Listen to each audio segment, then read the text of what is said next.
Hello అందరికీ.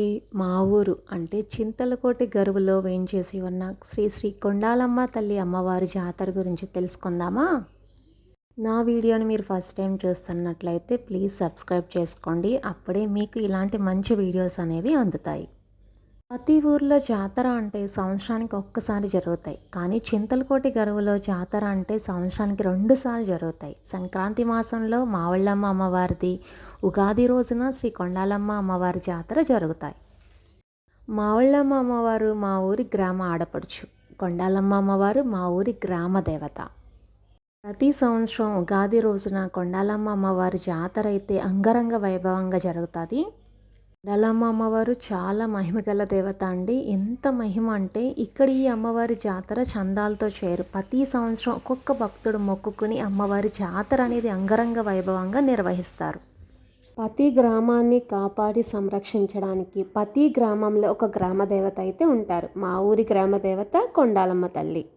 జాతర రోజు ఉదయమే అమ్మవారి ఘటాలని గుడి లోపల నుంచి బయటకు తీసుకొచ్చి గ్రామంలో 4 పొలిమేర్లకు తీసుకువెళ్ళి కంకణాలు అనేది కట్టి జాతర అనేది స్టార్ట్ చేస్తారు.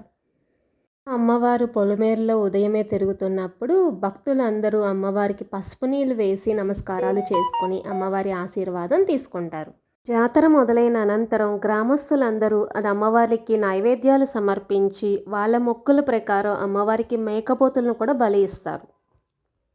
అనంతరం రాత్రి 7 గంటల నుండి అమ్మవారి జాతర అనేది గుడి ముందు స్టార్ట్ అవుతుంది. బాజా భజంత్రీలతో, బాణాసంచాతో, డాన్సులతో, మ్యూజికల్ నైట్స్తో ఆ రోజు అర్ధరాత్రి 12 గంటల వరకు జాతర అనేది అమ్మవారి గుడి ముందు నిర్వహించి తదనంతరం హోమానికి అమ్మవారి అయితే వస్తారు. అమ్మవారు వచ్చిన అనంతరం అమ్మవారికి హారతి, పళ్ళు సమర్పించి ఆశీర్వాదం తీసుకుంటాం.